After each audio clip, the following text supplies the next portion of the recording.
10 నిమిషాలు ఒక్కొక్కడు సీట్లో కూర్చోడు. ఇంకా 10 నిమిషాలు అయితే మాత్రం వరణీయం ఎలా తిరిగిందంటారా బాబు స్టోరీ, అసలు ఊహించలేదు అనుకుంటాం. అదే స్వర సీన్లు అంటే ఫస్ట్ జడ్జి చేస్తారు. ఫస్ట్ హాఫ్ అంతా కూడా ఎన్టీఆర్ గారు ఏంట్రా బాబు పిరుకోడరా ఏంటి ఇలా చేస్తాడు అనుకున్న తర్వాత ఉంటుంది స్వర.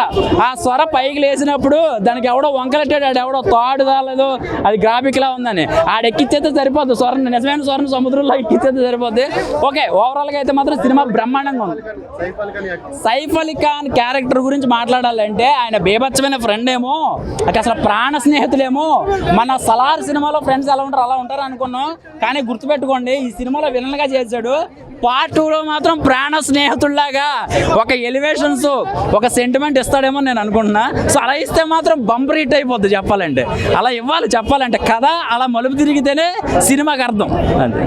బయట మొత్తం సినిమా బాగాలేదు, బోరింగ్ ఉంది అంటూ కూడా స్ప్రెడ్ అవుతుంది. ఎందుకంటే నెగిటివిటీ ఎందుకు వస్తుందంటే బేసిక్గా సినిమా చూసేటోళ్ళు ఏం చేస్తున్నారంటే వాళ్ళు ఏదో మాట్లాడేసి వాళ్ళు బ్యాడ్ అయినా కూడా నెగిటివిటీగా కూడా పాపులర్ అయిపోదాం అనుకుంటున్నారు.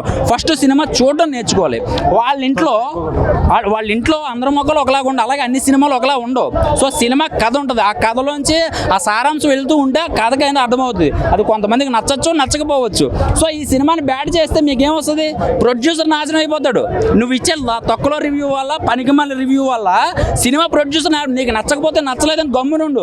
సినిమాకి రావద్దనే అధికారం మీకు లేదు, ఎవరికీ లేదు. మీరు తీసుకునే అధికారం కూడా లేదు. మేము ఇచ్చే రివ్యూలు మీకు రేపు పొద్దున్న 1,00,000 వచ్చినా 2 లక్షల రెవెన్యూ వస్తుంది కదా. సో సినిమాని బ్యాడ్ చేసినట్టే కదా. నేను చాలా సీరియస్గా చెప్తున్నా ఈ రోజున. మీకు సినిమా నచ్చలేదా, ఓకే వదిలేయండి. నచ్చిందని చెప్పండి. అంతేగాని సినిమాకి రావద్దు అని చెప్తే మీ సొమ్మేమన్నా పెడుతున్నారు సినిమాకి, లేదా మీకు కష్టం వచ్చి పెడుతున్నారా? వాళ్ళు 2 సంవత్సరాలు 3 సంవత్సరాలు సినిమా తీస్తున్నా మీరు సెట్లో వచ్చి చూస్తే తెలుస్తుందిరా. ఒక సెట్ ప్రాపర్టీ పని చేస్తానో లేకపోతే ఏదైనా పని చేస్తే తెలుస్తుంది. ఆ సముద్రం సీక్వెన్స్ కానీ ఫైట్ సీన్లు కానీ ఎలివేషన్స్ కానీ బాగుంది. సో నేను ఇప్పుడు దేవర గురించే చెప్తున్నా. ఆ దేవరాకి ఎంత కష్టపడుతుందో నెగిటివిటీ ఎందుకు వస్తుందంటే చెప్తున్నా. అంటే ఏంటంటే ఈ సినిమా విషయానికి వస్తే ఆ పనికిమాల ఎదలకు నేను చెప్పేది అదే. సో సినిమా చూసి మాట్లాడండి. ఓవరాల్గా అయితే మాత్రం సినిమా అయితే మాత్రం బ్రహ్మాండంగా ఉంది. కానీ ఒకటేంటంటే ఫస్ట్ హాఫ్ అంతా కూడా సెకండ్ హాఫ్ పెట్టి సెకండ్ హాఫ్ ఫస్ట్ పెట్టుంటే బాగుండని అనిపించింది. మిగతాదంతా ఓకే. అంటే ఏంటంటే మనకి మొత్తం ఎలివేషన్ సాంగ్స్ షార్ట్లన్నీ కూడా ఫస్ట్ హాఫ్ చూసేసి సెకండ్ హాఫ్ బోరింగ్ అనిపించింది.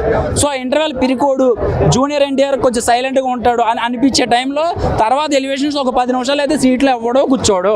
అదైతే బ్రహ్మాండంగా ఉంది సినిమా. ఫస్ట్ హాఫ్ ఎట్లా వెళ్ళింది, సెకండ్ హాఫ్ ఏ విధంగా అనిపించింది? అంటే మనకి సినిమాకి సంబంధించి ఏ సినిమాకైనా సరే కొడుకు సీన్లు చూపిస్తాం. ఒక ఆది సినిమా కానీ లేకపోతే సింహాద్రి కానీ లేకపోతే వేరే సినిమాలు అంటే బాలకృష్ణ గారి సినిమాలు చూసుకున్నా కూడా మనకి ఫస్ట్ హాఫ్ కొడుకు చూపించి తర్వాత ఎంట్రీ అవుతాడు. సో ఇదేంటంటే ముందే తండ్రి ఎంటర్ అయిపోయేసరికి కొంచెం డల్ అయిపోయాం. ఇంకా సెకండ్ హాఫ్ ఏముంటుంది అనేది ఒకటి ఉంటుంది కదా, ఎక్స్పెక్టేషన్స్ కొంచెం మిస్ అయ్యాం. అంతే. పార్ట్ 2 మీద ఎక్స్పెక్టేషన్స్ ఎట్లా ఉన్నాయి? పార్ట్ 2 అయితే మాత్రం ఇందులో అన్ని చూపించినట్టు ఒక రిథం వదిలేసాడు. మీరు ఊహించుకోండిరా ఇక కథ. అంటే ఇందులో ఫస్ట్ హాఫ్ అంతా కూడా స్నేహితుడే విలన్ అయ్యాడు కదా. సో పార్ట్ 2లో మాత్రం బీభత్సమైన ఒక సలార్ సినిమాలో వాళ్ళ ఫ్రెండ్స్ ఎలా ఉంటారో అలా కలిస్తే బాగుండని నా ఉద్దేశం. అలా కలిస్తే ఇంకా మామూలుగా ఉండదు. ఇంకా అనిరుద్ధ్ గారి బీజిఎం నాకు ఎందుకో కొంచెం ఒకటే ట్రాక్ పెట్టేశారు, ఇంకొంచెం ఉంటే బాగుండు. అంటే మనకి అనిరుద్ధ్ గారిని ఎందుకు పెట్టుకున్నారు దీనికి, తమిళ సినిమాలు రజనీకాంత్ గారు కానీ కమల్ హాసన్ గారు కానీ లేకపోతే వేరే చాలా మందికి బీజిఎం కొట్టాడు ఆయన. అంటే ఆ మ్యూజిక్ కూడా చాలా బాగుంటుంది. అలాంటిది ఇందులో ఒకటే ట్రాక్ అదే రన్ చేస్తూ ఉన్నారు. అదొక్కటే నాకు మైనస్ అనిపించింది. ఒక బీజిఎం వస్తే చూసారా మీరు అందరూ కూడా, అదే సినిమా అంతా కూడా రన్ అవుతూ ఉంటుంది. ఇంకేదైనా కొత్తగా ఉంటే బాగుండని అనిపించింది. సో ఉంటే బాగుండు. సో ఓవరాల్గా అయితే మాత్రం సినిమా చాలా బాగుంది. సెకండ్ హాఫ్ వచ్చి కొంచెం స్లో అనిపించింది, కానీ బ్లాక్ బస్టర్ మూవీ చెప్పాల్సిన బోర్ అయితే ఉండదు. ఫస్ట్ నుంచి లాస్ట్ వరకు కూడా చాలా బాగుంది. యాక్షన్ సీక్వెన్సెస్ ఫ్యామిలీ మొత్తం అందరూ చూడొచ్చు, అసలు బోరింగ్ అని ఏమి ఉండదు. పార్ట్ 2 అంతా బోరింగ్ అంటున్నారు. ఎర్ర సముద్రం ఎర్రగుంటది, సొర ఎర్ర ఎరుపు అయితే ఎరుపెక్కిపోతుంది సముద్రం. నేను పవన్ కళ్యాణ్ ఫ్యాన్. సినిమాలో హైలైట్స్ ఏంటంటే మా హస్బెండ్ 4 o'clock వెళ్ళి నన్ను 8 o'clock తీసుకొచ్చారు మళ్ళీ. సినిమాలో హైలైట్స్ ఏంటి? హైలైట్స్ ఫైటింగే చెప్పాల్సి అసలు ఫైటింగ్స్ మెయిన్ ఫైటింగ్స్ ఉన్నాయి ఎన్టీఆర్ గారి అయితే. ఇలా అసలు చెప్పలేను నేను మాట. అయ్యారా హీరోయిన్ తక్కువ చూపించారు కదా.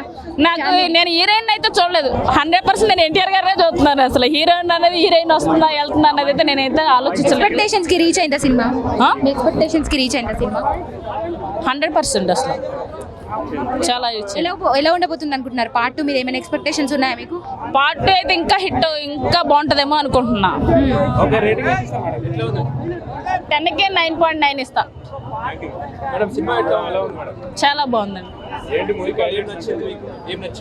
స్టైల్, కొత్తగా డాన్సింగ్, లింగి పంచతో కట్టుకోవడం, ఆ యాక్టింగ్, ఫైటింగ్స్ అయితే చెప్పవసరం లేదు. ఇందులో ఫైటింగ్స్ కొత్తగా అనిపించింది ఎన్టీఆర్ గురించి అయితే చాలా బాగుంది. లేదు లాగ్ లేదు. పార్ట్ 2 మొత్తం అంటే సెకండ్ హాఫ్ మొత్తం బోరింగ్ అంటున్నారు. అంటే ఫస్ట్ కూర్చునే ఇంటర్వెల్ వరకు కూడా బాగానే గూస్ బాంబ్స్ వచ్చినాయి. వెనకాల టాప్ ఏం జరుగుతుంది, కానీ లాస్ట్లో కొంచెం జాన్వీ కపూర్ వచ్చిన తర్వాత కొంచెం డల్గా అనిపించింది. కానీ తను ఉండడం కూడా బాగుంది, చాలా బాగుంది. హిట్ అయ్యే మూవీ అండి. ఈ రోజు ఎవరైతే దేవరా నచ్చలేదు అంటారో వాళ్ళు 10 రోజుల తర్వాత దేవరా ఎలా హిట్ అయింది అనేది వాళ్ళ తలలు బాదుకోవడం ఖాయమండి. ఎలా హిట్ అయింది అనేది 10 డేస్ తర్వాత వాళ్ళు తలలు బాదుకుంటారండి. కంపల్సరీ హిట్ అయ్యే movie. Better to watch the movie with లో ఎక్స్పెక్టేషన్స్ అండి.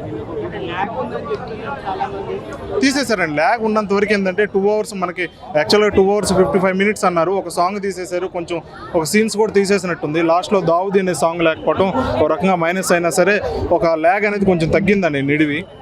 కాబట్టి ఏంటంటే సినిమా అనేది చాలా మంచిగా వచ్చిందని డైరెక్టర్ కొరటాల గారు తను ఏదైతే మైండ్లో అనుకున్నాడు దాన్ని కంప్లీట్గా స్క్రీన్ మీద అనేది పెట్టేశాడండి. ఒక ధైర్యంగానికి కూడా ఒక లిమిట్ ఉండాలని చెప్పాడండి. మామూలుగా మన కొరటాల సినిమాలు చూసుకుంటుంటే ప్రతి సినిమాలో ఒక సోషల్ మెసేజ్ అనేది ఇస్తుంటాడు. కమర్షియల్తో పాటు ఒక సోషల్ మెసేజ్ ఇస్తుంటాడు. ఈ సినిమాలో ఏంటంటే ప్రతి ఒక్క ధైర్యానికి ఒక లిమిట్ పెట్టాడండి కొరటాల. మనిషికి బ్రతికేంత మనిషికి ధైర్యం లిమిటెడ్గా ఉండాలని చెప్పాడండి. అదొక పాయింట్ అనేది దాని మీదే నడిపించాడు సినిమా. మనకి ఈ సినిమా అనేది దేవరా ఒక ఎన్టీఆర్ క్యారెక్టర్ గారు ఎలా ఉందంటే ఒక ధైర్యం, ఒక భయపడుతున్న వాళ్ళకి భయం పుట్టించాడండి. ఎవరైతే ధైర్యవంతులుగా ఉంటారో వాళ్ళకి అనేది భయం అనేది పరిచయం చేసే క్యారెక్టర్గా ఎన్టీఆర్ నటన అద్భుతంగా ఉందండి. ట్విస్ట్ కూడా లాస్ట్లో వచ్చేసి ఒక బాహుబలి రేంజ్లో క్రియేట్ చేసండి ట్విస్ట్. అప్పుడు కట్టప్ప కిల్డ్ బాహుబలి అనేది ఎలా అయితే ట్రెండ్ అయిందో ఇప్పుడు హూ కిల్డ్ దేవరా అనేది చంచిపోతాడండి, ఎవరు చంపారు అనేది ఒక మంచి హైప్ క్రియేట్ చేశాడు. సెకండ్ పార్ట్ అంతా ఏంటంటే ఒక సెకండ్ హాఫ్ మొత్తం ఒక సెకండ్ పార్ట్ కోసం తయారు చేశాడా అనిపించిందండి. అంటే ఒక దేవరాని ఎవరు చంపారు అన్న దాంతో ట్విస్ట్ అనేది పెట్టాడండి. బాగా నచ్చిందండి. ఎన్టీఆర్ మాస్ సీన్స్ అనేది దీనికి బాగా హైలైట్ అండి. దీన్ని ముందుకు తీసుకెళ్లాల్సిన బాధ్యత ఎన్టీఆర్ మీదే ఉందండి. ఎందుకంటే ఇప్పుడు సినిమా అనేది కొంతమంది నచ్చుతుంది, కొంతమంది డిఫరెంట్ ఒపీనియన్స్. ఇది ఎన్టీఆర్ 10 days తర్వాత కంప్లీట్ ఇది ప్రాఫిట్ జోన్లోకి వెళ్ళి పార్ట్ 2 మీద అందరి ఆసక్తిగా ఎదురు చూస్తారండి. కంప్లీట్ హిట్ అయ్యే మూవీ అండి. 100% కలెక్షన్స్ మన పుష్పాని మాత్రమే బ్రేక్ చేస్తుందండి. ఒక బాహుబలి కానీ కల్కి కానీ ఇంకేదైనా పాన్ ఇండియా సినిమా ఏది బ్రేక్ అవ్వదు. జస్ట్ పుష్ప మాత్రమే బ్రేక్ అవుతుంది. కల్కి రికార్డులు, బాహుబలి రికార్డులు సేఫ్ అండి 100%. ఉంటుంది. అది చాలా థ్రిల్గా అనిపించింది అన్న. ఓకేనా, సినిమా ఓవరాల్గా మీకు నచ్చిందా అండి? పర్ఫెక్ట్, చాలా బాగా నచ్చింది. ఫ్యామిలీ ఆడియన్స్ చూడొచ్చు. Okay, thank you. మీకు ఏం నచ్చింది సినిమాలో బాగా? హైలైట్స్ ఏంటి సినిమాకి? హైలైట్ అంటే మూవీలో ఫైట్స్ అండి. మెయిన్ మొత్తం ఫోకస్ అంతా కూడా ఫైట్స్ మీదే ఉంది సినిమాలో. ఆ ఫైట్స్ బాగుంది. చుట్టమల్లె సాంగ్ ఎట్లా ఉంది? చుట్టమల్లి సాంగ్ బాగుందండి. డిసప్పాయింట్ అయ్యారా సినిమా చూసి? సినిమాలో అంత డిసప్పాయింట్ అయ్యే పాయింట్స్ కూడా ఏం లేవండి. అలానే ఎక్కువ హైలైట్గా ఏం లేదు, మామూలుగా అలా వెళ్ళిపోద్ది మూవీ. చాలా బాగుంది. మీకు ఏం నచ్చింది, first half second half? First హాఫ్లో మొత్తం అలా స్టోరీ జరిగిందండి. చిన్నగా అలా కామెడీ చిన్న పెట్టారు అంతే. ఒక్క చిన్న బిట్టుకి కొంచెం కామెడీ ఆడడం అంటే ఇంకా బాగుండేది మూవీ అనిపిస్తుంది. సో సెకండ్ హాఫ్ అంతా బోరింగ్ గా ఉంది అంటున్నారు. సెకండ్ హాఫ్లో ఇంకా కొంచెం సస్పెన్స్ ఉంటుంది మేడం. వాళ్ళ అబ్బాయి వచ్చి మొత్తం ఎంటర్ అవటం ఇదంతా బాగుంటుంది. స్టోరీ అంతా చూస్తే అర్థమవుతుంది. డిసప్పాయింట్ అయ్యారా అంటే జాన్వీని కొంతవరకే చూపించారు కదా? సెకండ్ హాఫ్లో ఉంటుంది, అంటే మనకి నెక్స్ట్ పార్ట్ 2లో ఉంటుంది మనం జాన్వీ కపూర్ గారితో మొత్తం స్టోరీ. మరి ఫస్ట్ స్టోరీలో అంత చూపించలేదు. మొత్తం అంతా కూడా ఫైట్స్ అవే ఎక్కువ జరిగినాయి. ఓవరాల్ గా సినిమా ఎట్లా ఉంది? చాలా బాగుంది.